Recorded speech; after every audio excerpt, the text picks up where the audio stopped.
Okay, good afternoon, everyone. I'm Meredith Walker. I'm the Executive Director at the Texas Business Hall of Fame. Thank you all for being here. This is one of our alumni events. So hello to all of our scholars and veterans on this call. I also want to welcome our 2021 finalists. We've allowed 25 seats for you all on this call. So we hope you enjoy seeing what our network is sort of about. So this call is really going to be run by Barton Cromines. He's president of our Alumni Association. He's a 2018 recipient of our prize, and he will be moderating this conversation with our 2021 inductee, Morton Meyerson. We're so honored to have you here, Mort. And Barton, take it away. Thanks, everybody, for being here.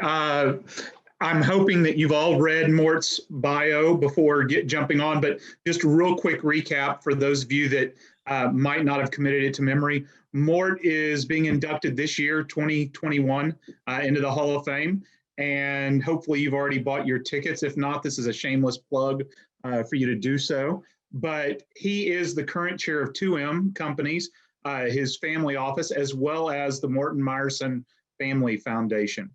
Previously, he worked with Ross Perot at EDS and then left when it sold to IBM, and then at Perot Systems, where Perot asked him to come back and helm that company in the 1990s.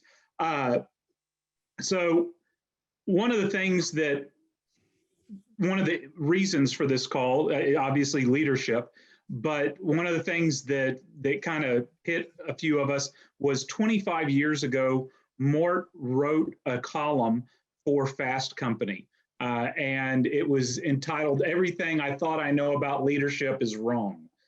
So almost 25 years to the day. And it actually had Mort on the cover of it. But it provides an account how H. Ross Perot asked Mort to take the helm at Perot Systems, and he began to examine his leadership style and determined that everything that he needed to do when it came to leadership needed to change. And so in the column, Mort boiled it down to two questions that he began asking himself. The first was, to get rich, do you have to be miserable?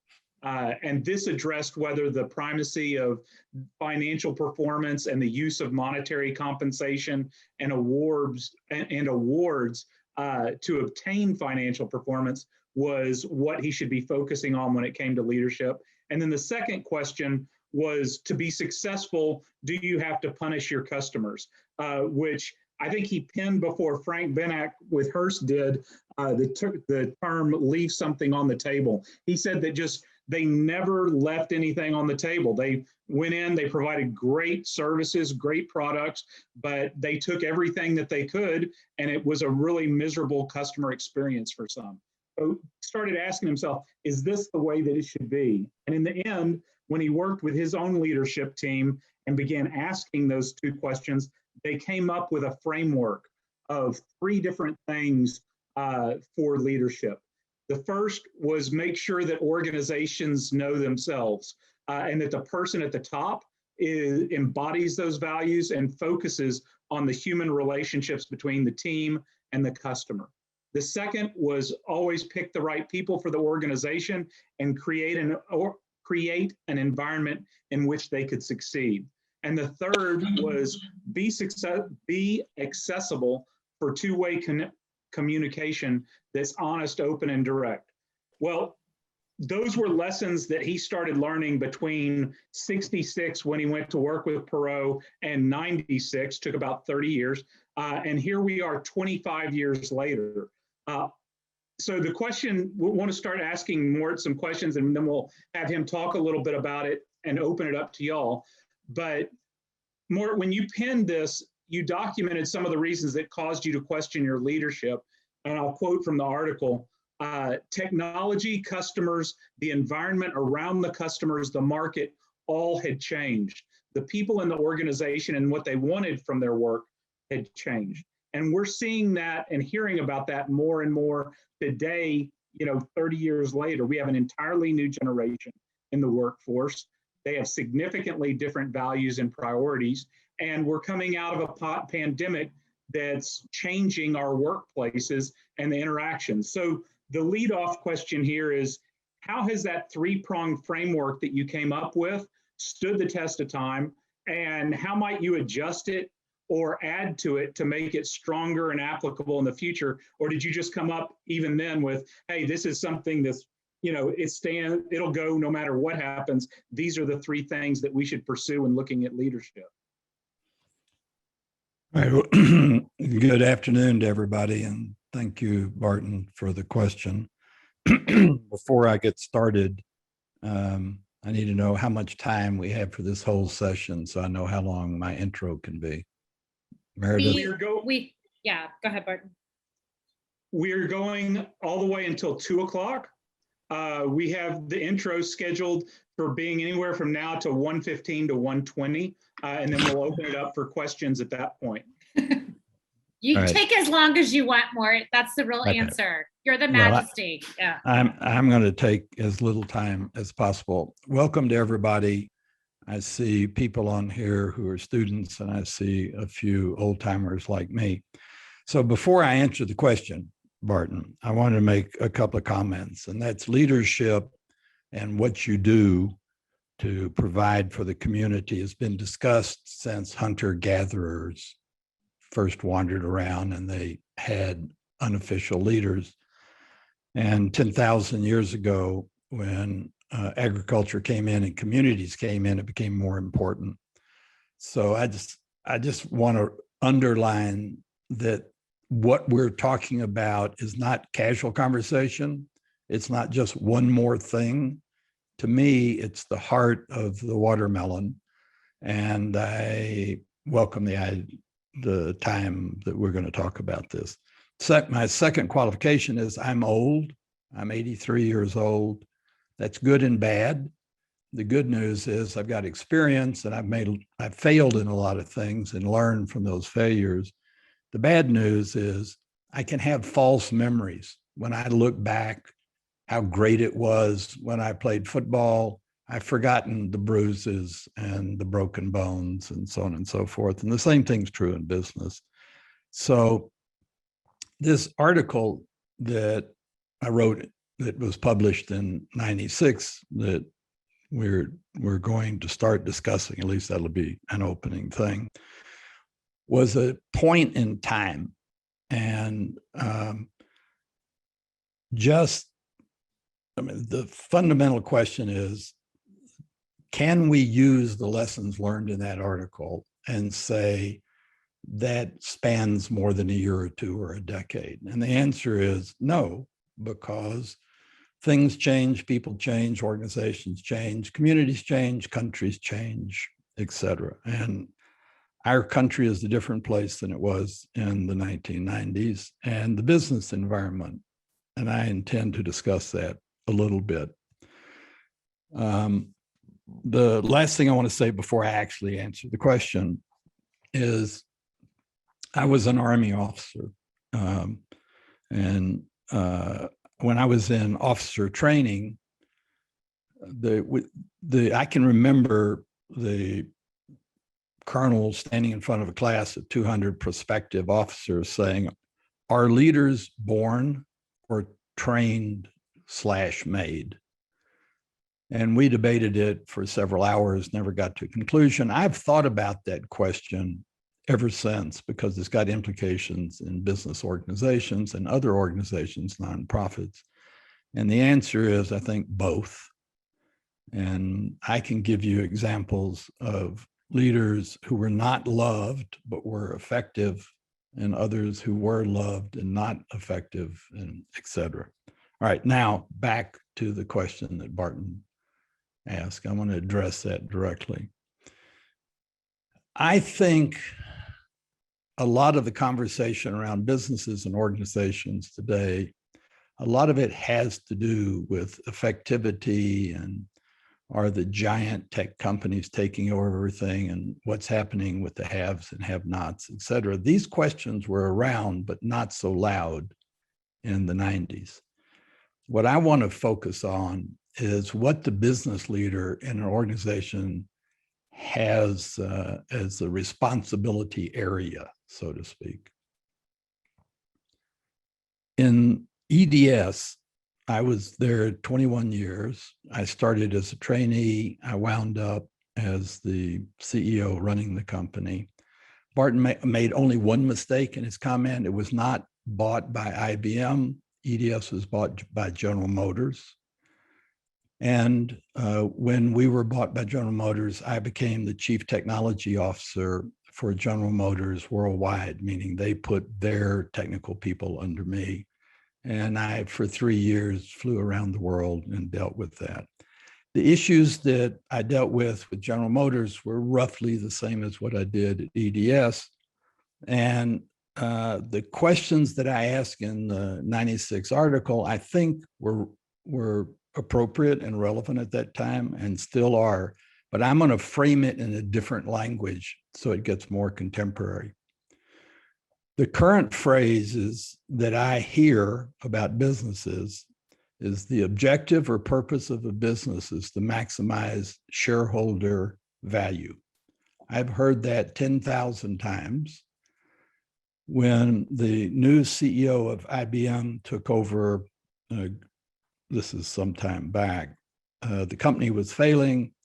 The first words out of his mouth were, I am here to maximize shareholder value. So a lot of CEOs talk about that. There's also a second not talked about subject, which is maximizing officer or CEO income. I think there's a lot of press, if you read about it, about how much the executives are paid in good and bad times. I think it's ridiculous, but that's just the way it is. What I wanted to state is that summarizes that question, like what's the objective of the business, gets into the subject about what I found before 96 and what I was writing about. So I'm going to give you the solution that I was thinking then, that I still believe, that has not been completely bought into in the business world, but certainly in the US. In my opinion, your obligation is not to the shareholders. That is one of the obligations. So you might want to, you may or may not want to write this down and then see if this stands the test of time. I believe the first obligation is to the employees of the company. Now that is somewhat surprising. I've had a lot of people argue that the first obligation are customers. My belief is if you pay attention to the people inside the company, they will pay attention to the customers. So you get a twofer. So the first objective is the employees. The second are the customers, because they're the ones that you're dealing with and you're providing service or products or what have you, they let you live. Then I believe the community where your employees and your business is located is part of the equation. You cannot ignore the community. The community is poor, has bad school systems, has bad water, has bad sewage systems. That won't work. You have an obligation to the community. So, and then the shareholder is the fourth. And then lastly, the executives are the leaders. So to me, that's the hierarchy. I took this question on in 1992 and 93 when I first went into Pro Systems. I called together the top 100 people out of 1,300 people and said, we need to work on what our objectives are. We got into arguments, horrific arguments about what the objectives were. A lot of people made the case about shareholders and so on, and stock option holders, et cetera. We finally wound up with a card and a program with these objectives, the ones that just gone through. I still believe that that is what organizations, companies should pay attention to. If you change the language, that's what the government ought to pay attention to, government workers, and that's what nonprofits ought to pay attention to, but it'd be in a different order. Okay, those are my opening comments. I made the time limit that Morton suggested. And we're now, I think, going to be open for questions, and I don't exactly know who's going to monitor that. I will sit back and listen and try to answer anybody's questions. And one of the things I would request, be blunt, please. So I know exactly what the questions are.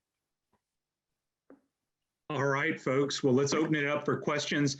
Mort, the first person that we're going to call upon, Samantha Snabs, is the co-founder of RE3D, and I believe she's on the line. Samantha, are you here?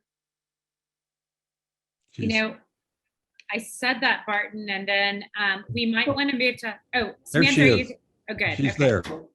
Hey, y'all, I'm so sorry. And apologies for the the dubstep in the background. We are literally located in Cherwell with the Dub Academy in Austin, and they're in full force today. Morton, it's such a pleasure to see you, and thank you for your service and your candor. If I were to be blunt, I was really curious to see what you're going to say in the opening remarks, because we talk a lot about, leadership and, 360 reviews and candor and feedback with a team. I'm wondering at a high level, but I'm wondering if you have any nuggets for those of us. I make big 3D printers that can print from garbage and run a factory, and that encompasses a very diverse team. And as an Air Force officer, right now in the Air Guard, I've since doubled my team, and I have a big enlisted and an officer team that I work with and collaborate with.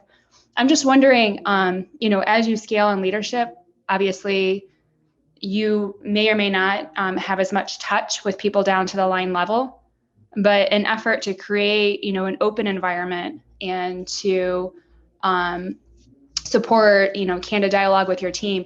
What does it look like for you when you foster that? I'm assuming at GM you weren't talking to everybody directly, but how far down, I guess, the food chain did you go in building that rapport? And was it just 1 hour once a week you were meeting with each person? Was it once a month, or were there other communication tools that you used to facilitate that dialogue? Let me know if this question isn't making a lot of sense, but I think you know what I'm getting at. Samantha, it makes a lot of sense. I think you're on a very, very important question. I'm going to answer it as briefly as I can. That may create other questions. When I joined GM, there were 360,000 employees. That's when they're at the height of their power. I had 25,000 people reporting to me. We hired 25,000 people that year. We interviewed 220,000 college graduates. So the numbers were huge. GM was built on a classical organization. It looks like a pyramid. They had a chairman of the board, yada, yada, yada. EDS was built on a military triangle that looked like that. And just for a footnote of you historians, because I'm a liberal arts graduate and not an engineer, I tend to look at history. The organization of all corporations is based on the Prussian army logistical programs developed in the 18th century. And it was beautiful at the time, and Prussia crushed everybody because they had great logistics, but it's not beautiful in the 21st century, in my opinion. So the answer is you don't try to communicate with everybody by meeting an hour a week or a day or anything else, because you can't. I had 25,000 people. They were all over the world. I couldn't report to them. I couldn't send them emails. I couldn't send them videos, et cetera. So that calls for a different way of looking at things. Here's how I look at it. I don't look at organizations as a pyramid. I do not look at them as a hierarchy. I look at them as a neural network. If you don't know what a neural network is, look it up. It is really quite interesting because it's circular, not like a triangle. There are nodes in it, all interconnected. Each one's interconnected with each other one. This is what the brain is. The human brain is a neural network. So we've got so many synapses, et cetera. How does the brain work? How can we do things instinctively? Well, it gathers all the information. That's how an organization should look. It should look like a neural network. And therefore the leader, what does the leader do? Set context, select people, and get out of the way. Thank you. You're welcome. Next up, Hazem El-Sharbaji is the founder and CEO of Smart Environments. Hazem, are you here? Yeah, I'm here. And thank you, Morton. I've been taking a lot of notes of great words of wisdom. A lot of it, I actually also believe that businesses should be centered around their employees before anything, because if they don't like working for the company, there's no way they're gonna give the best customer service to their customers. Hence, they wouldn't succeed. So I'm actually in that process. I know my title of CEO and founder sounds like I have a company that's made it, but I'm still in this early stages of starting a company, and I left corporate to focus on my business smart environments. I guess my question is, I really like what you said about an organization being a neural network, and as I'm forming my company and starting it up, what are the most important nodes, because I realize I can't do everything.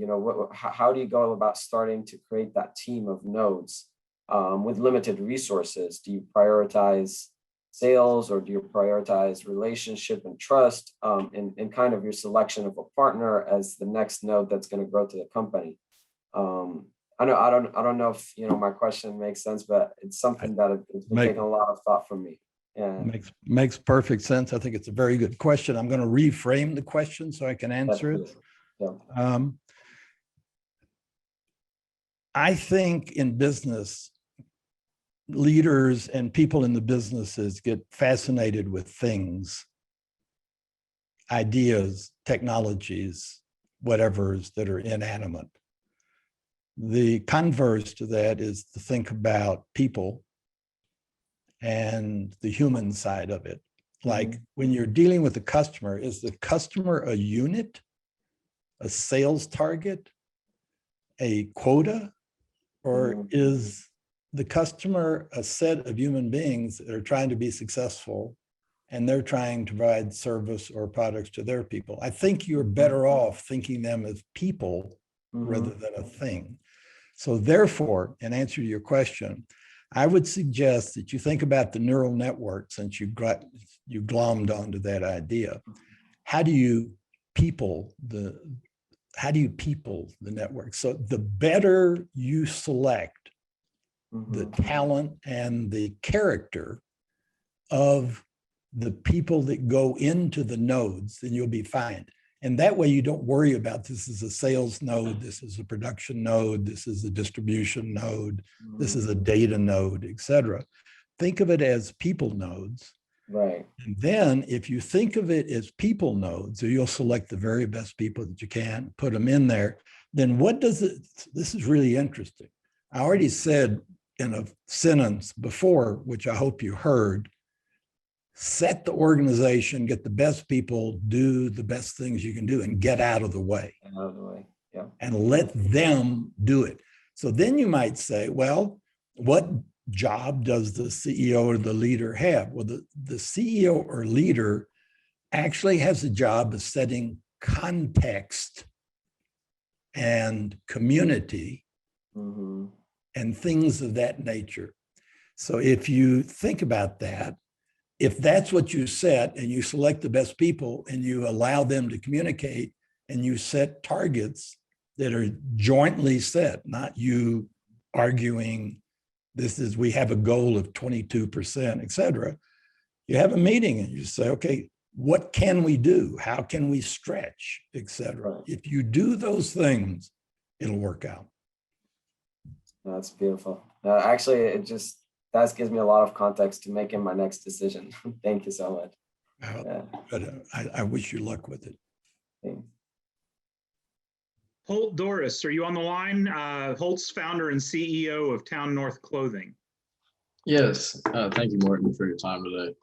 I'm really curious about your time with Michael Dell. So I was reading a little bit about that today.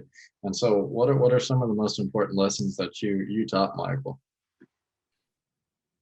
Okay, I can't believe that you asked that question. I would like to hug you, because that question allows me to talk about something I wanted to talk about, which I forgot in the beginning.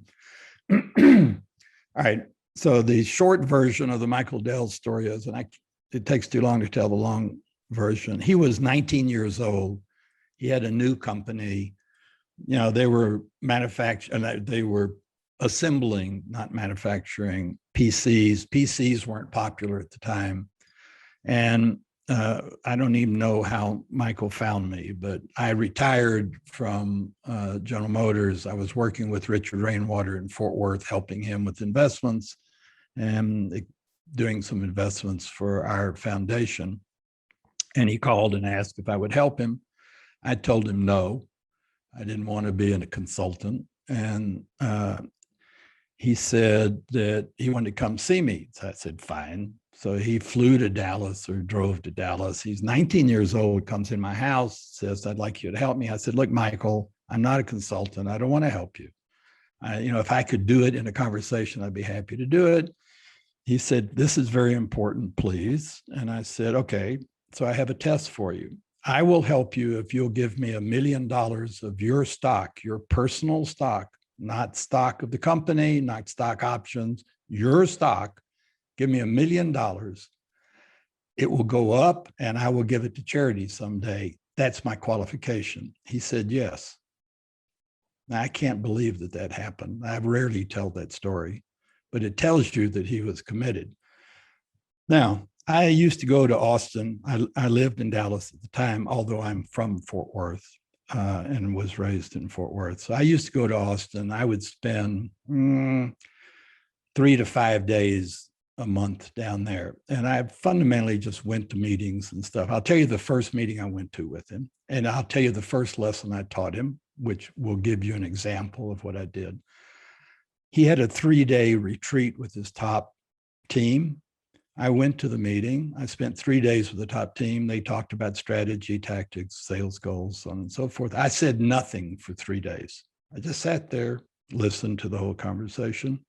At the end of the Sunday afternoon, Michael said, can you come over to the house and let's talk about this? And you can teach me. And I said, fine. So I went over to his house, which was a nice, modest North Austin home. And he said, so what'd you think about the meeting? And I said, I thought it was a C on an A to F level. And he said, really? And I said, yeah. And he said, why? And I said, because you talked about a lot of things, but you talked 80% of the time. He said, I did? I said, yes, you did. And I said, not only did you talk 80% of the time, when you talked, you did it in a domineering voice. Don't use the domineering voice. Everybody knows you own the place. You don't need to dominate. So back off. These are people. He said, what? I said, Michael, you're 19 years old. You're a teenager, got a loud voice, got a lot of testosterone. Back off. He said, really? I said, really? And then he said, what else you got to say? I said, you can't hear. He said, what do you mean? I said, you're deaf. He said, why am I deaf? I said, because you're talking so much that when you ask a question, you don't allow them time to answer. You start talking over them. So if you talk over your people, you're not listening. And guess what? They have a lot to say. If you don't hear, you can't learn. If you don't learn, the company will be only as good as you are. He said, really? And I said, yes. And that was the end of the meeting. Now, the next meeting we had with the group, Michael's 19 years old. He laid back, he let people talk, and he heard. Now that tells you why Dell is so successful. Michael's the smartest business person I ever met in my life, and I knew all of them. I knew Bill Gates, Larry Ellison, Steve Jobs. I've known all the greats in technology, and Perot, who was a genius. Michael was the smartest and the best. He was a quick learner. Thank you. Thanks, Holt. Io Iodell is the founder of Hangio and is a Texas Tech past award recipient. Io, do you here have a question? I do, thank you. Hi, Morton. Hi. Hi. I'm super curious to learn about what do you think is a long-term impact of operating business in the way that you mentioned, with keeping employees first, then customers, and so on and so forth. And then secondly, what's your feedback or advice on the pushback or pressure to not operate business that way? All right, I'll start with the second one first. Okay. The pushback comes from Luddites. You know what Luddites are? No, who knows what Luddites are? Thank you. Meredith, tell them what Luddites are. The anti-tech people, the people who don't like technology, right? No. Oh, I thought that's, oh, okay, no, okay, never All right. mind. Anybody else want to try? I thought a Luddite was opposed to progress, or They are, but it's not, has nothing to do with technology. Luddites okay. were a religious group and they didn't want to go forward into the modern world.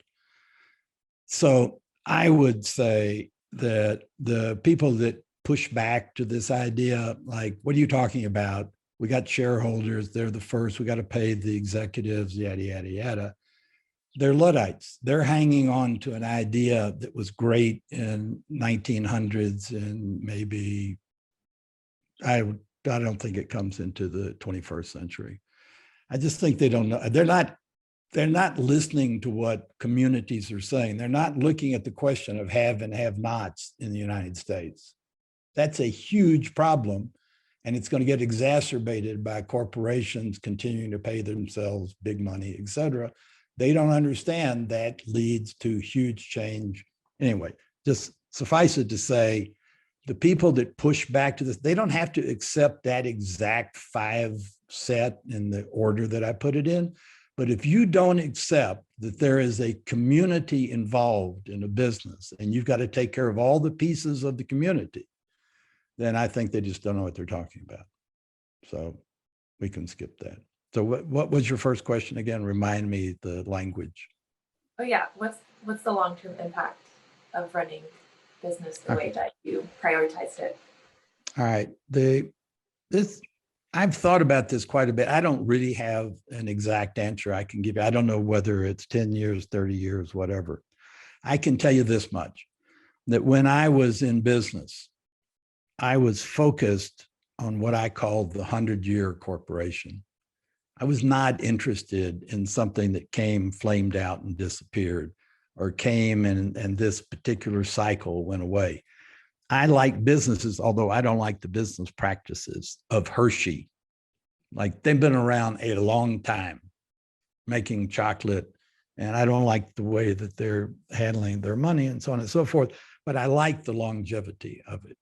So when I think of what the objective of a corporation is, as long as it's valid, as long as it is providing service, as long as it's taking care of the employees and customers, may it last to 100 years. That's what I think of 100-year cycles. And then I'm going to end by saying the same thing applies to families, and the same thing applies to nonprofits. I'm very focused on our family foundation. I'm 83 years old, as I said before. So guess what I'm interested in? I'm interested in legacy. I'm not interested in what I do. I'm not interested in what we have done.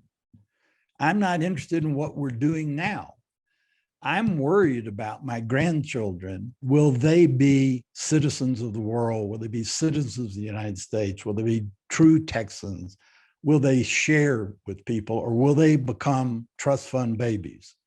I will turn over in my grave if they become trust fund babies and they are not community members. And so legacy is important. And that applies to the future of a corporation, because legacy is what people should look at to think about the distant future. I appreciate that. Thank you, Morton.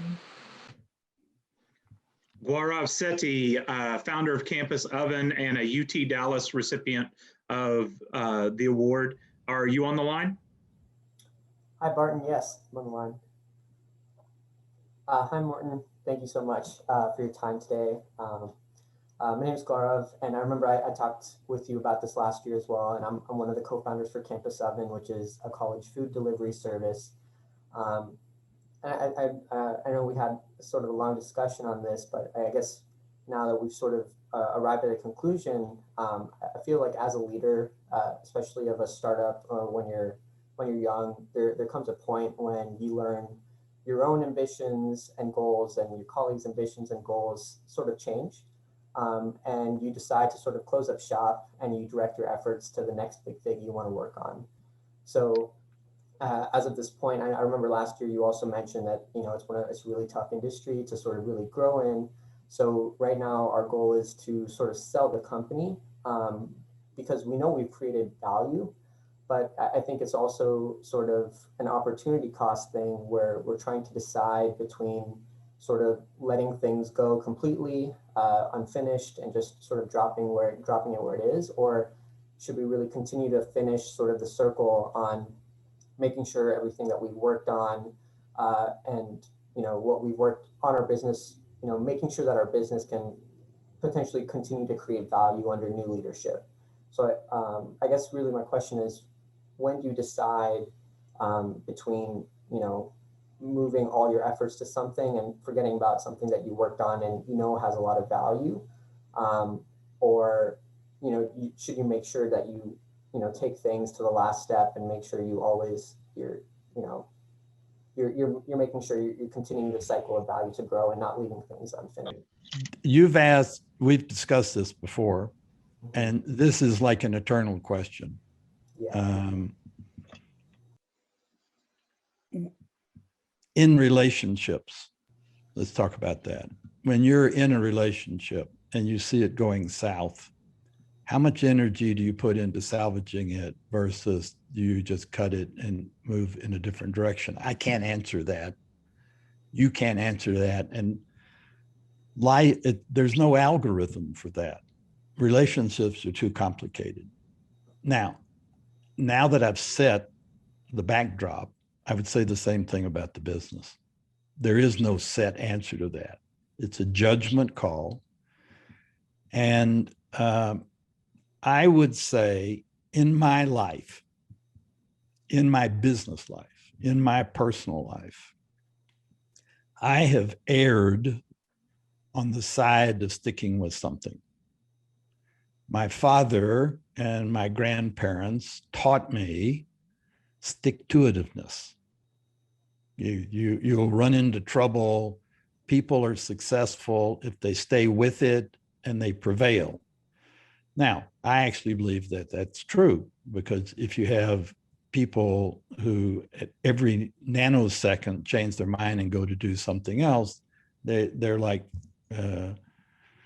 flies. They fly, or like cicadas. They come in every 17 years and they disappear. So there's really no way to do that. No way to give a formula. There's no way to really answer that except for to be thinking about it. But I've already told you that my instinct is to solve the problem and to fix it, to fix the relationship, fix the customer issue, fix the whatever. And I've stayed with things too long. I think a lot of people do. I think my take of what I've seen is there are people like me that stay with things too long.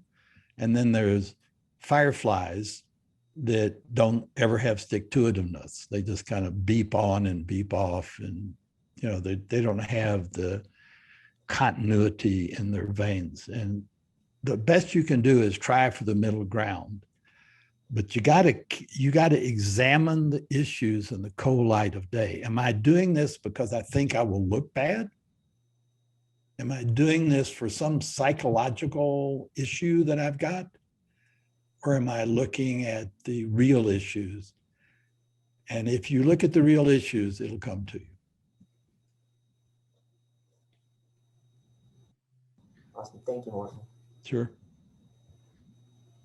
Lance Taylor is the founder of Tailored Investments and a graduate of Lamar University, where he received the award. Lance, you have a question for Mort?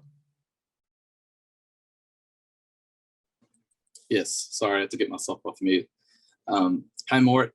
This is Lance. Really great pleasure just to hear and learn from you. This has been a great event so far. My question kind of goes back a little bit about your upcomings. You have achieved so much as far as your college, your football, your service for the country, and then your business achievements, but also your ability to coach others and help them achieve their business goals. My question to you is, can you talk a little bit about your mentors that helped you along your way to achieve all the things that you achieved? Maybe talk about some of their characteristics and some of the things that really stood out to you to help you achieve your goals. Lance, I will do that. And that's a very interesting question. And it's so powerful. I could spend hours, days talking about that. So I'm going to have to summarize as best I can. I believe that all great leaders or people who are successful stand on the shoulders of other people. There's nobody who does it. I did it myself. There was a period in my career where I congratulated myself for the brilliance that I had, only to be broken on on several blocks of failures thereafter.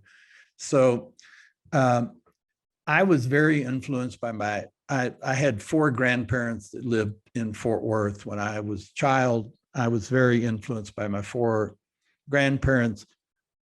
2 of them were immigrants. They weren't born in this country. They were born in Russia. They spoke broken English. They were very religious. They were Jewish, very religious people. My other grandparents were 2nd generation, came from Germany and Prussia, and they had an immigrant mentality too.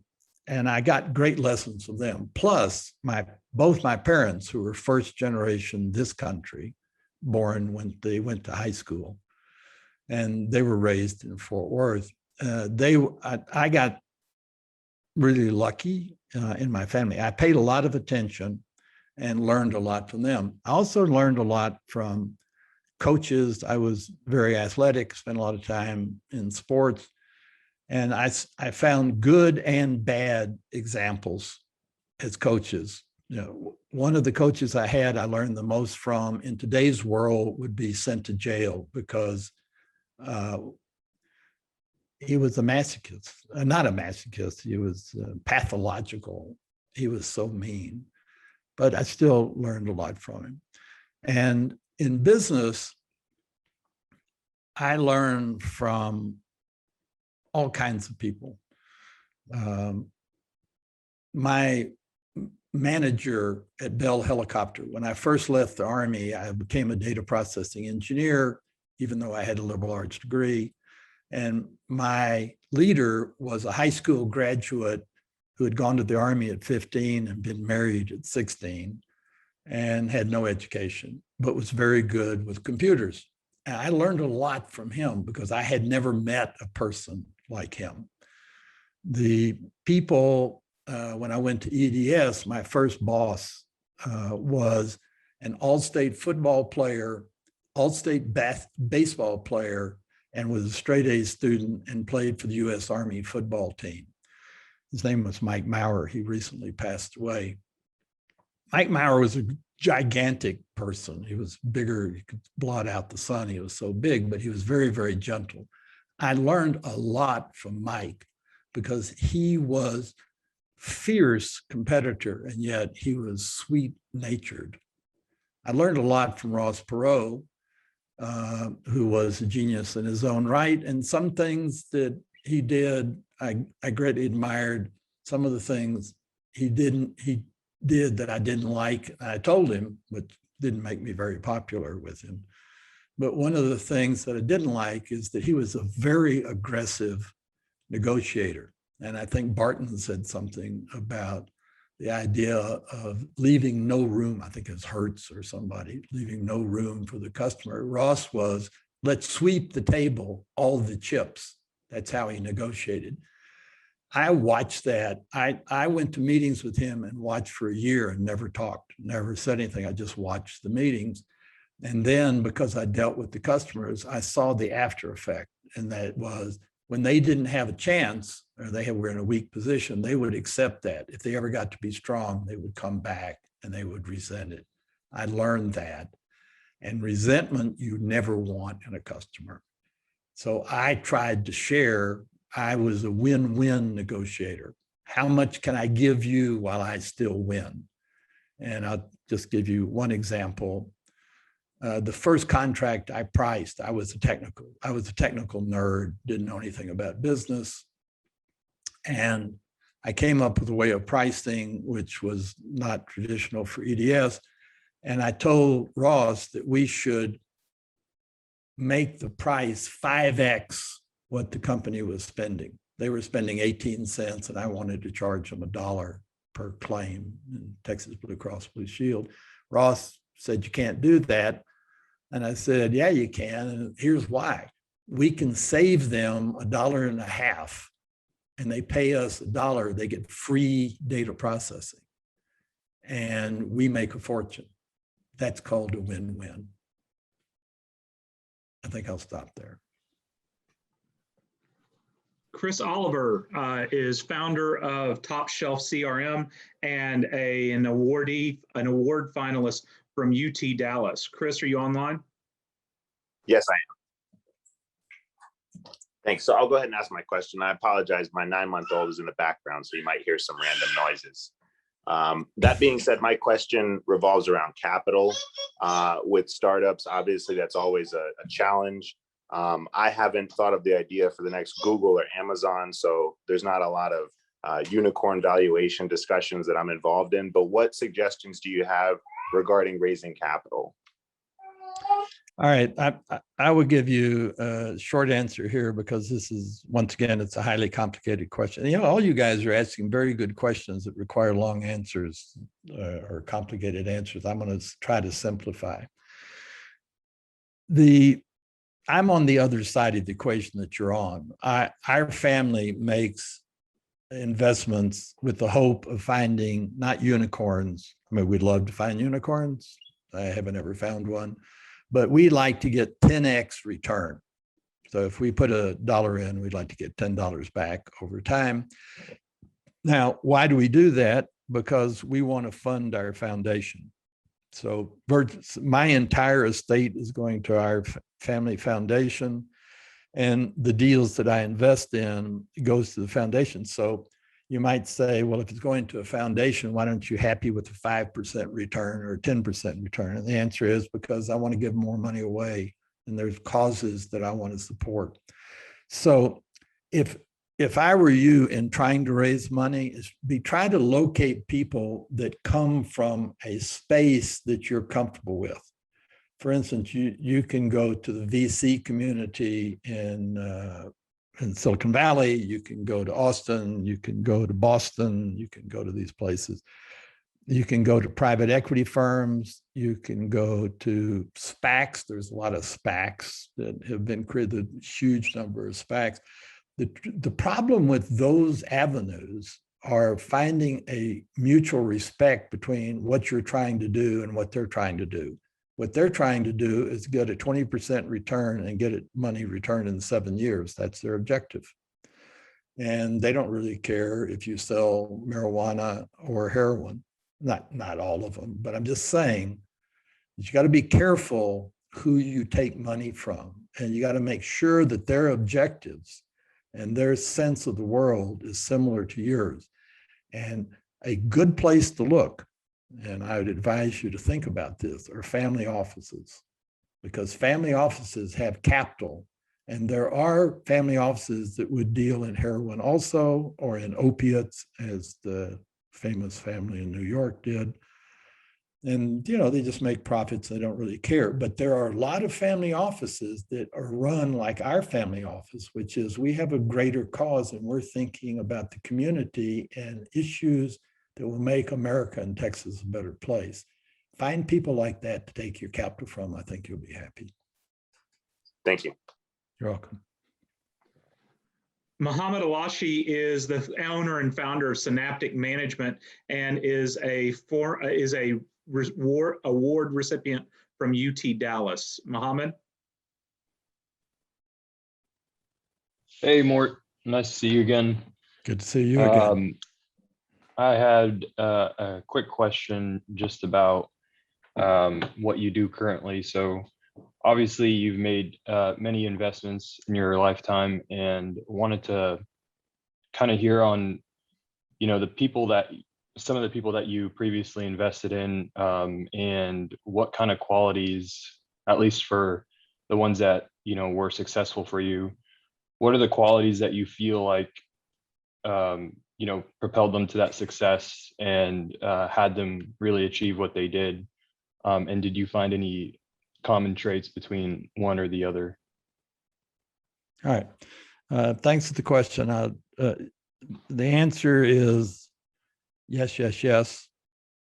I found selecting CEOs or leaders of businesses we invested in is roughly the same as trying to select a leader to work in the company where you're the leader and you want to select somebody to be in one of the nodes.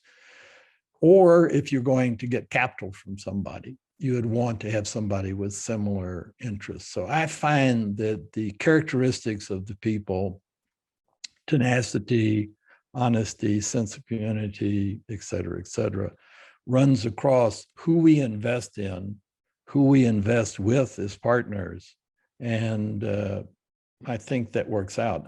I tell you one quick vignette, which always interests me. I invested in a biotech company 30 years ago, and it failed. And I thought it was a great biotech company. I thought it was mismanaged and it failed and everybody abandoned it. I eventually bought the intellectual property for scrap value. And I think $40 million were invested. Everybody lost their money, including us. And I bought the IP. A Chinese scientist showed up in my office one day and said, I'm the guy that invented the biotech compound that the company failed with, and it failed because of bad management. And I think that we can do something, so I'm going to take it. If you would back me, I would take it, move it to China, because they have problems with stomach cancer, and this will help with, they're the largest, Chinese have the largest stomach cancer in the world. It's not just because they have a big number, it's as a percentage per 100 people. And I said, fine, I backed him. That was 10 years ago. And I thought that he hadn't been successful. He ran into Chinese FDA politics, and people wanted bribes and all kinds of horrible things. And we wrote the investment down to zero, but he was tenacious and he was brilliant and he was weird. And he recently got a proposal to get a financing at $200 million pre-money. And he has an offer talking about taking him public at a number that will allow us to get 1,000 to 1 return. Now, just think about that. It looked to me like it was certain failure. It's been 30 years of failure, and all of a sudden a light shines. Now, why am I telling you this story? It's not to tell you about the investment, it's to tell you about the person. This person was tenacious, was a PhD, was brilliant, did the scientific work, and just never gave up and hung in there because he knew the values and it worked, and he put a good team around him. So I thought, I knocked on wood and said, sometimes you get lucky. Yeah, thank you. That was very insightful. Mort, I have a follow-up question. Several times during the conversation here, folks have talked about relationships, or that word is surfaced, but we haven't really talked about that in terms of how you build or hire for that within an organization, meaning getting the right people who can establish, build, and maintain relationships, whether that's from leading within the organization or when you talk about those priorities of working with customers and your other key stakeholders. How did you get people to model that and find the right people to establish, build, and maintain those relationships? All right, I'll attempt to answer that. Just before I start the conversation, in my estimation of all the things that you need to do as a business leader and business creator is think about relationships. I've already said that most business people that I talk to talk about numbers, things, products, number of eyeballs viewing things, et cetera, et cetera. They're thing oriented. And my experience is relationships is number one. If you don't get the relationships right, the rest of it won't carry you. That's my personal opinion. So I find, well, first, my mother used to tell me I was a very, very shy child. I was the child that stood on the outside of the circle. I never entered the circle because I was too shy. And she would say two things. One, why don't you take more risk? What's the worst that could happen? Answer, you could fail. So what? You would learn from the failure. And secondly, she would say, play nice. Now, I want you to just think about that. Play nice. There's a lot behind that. I was taught that you could succeed and trample people, or you could succeed and play nice. I tried the latter, and I tried to find people that try the latter. And I'll end with a quick story because I think we've only got a couple of minutes left.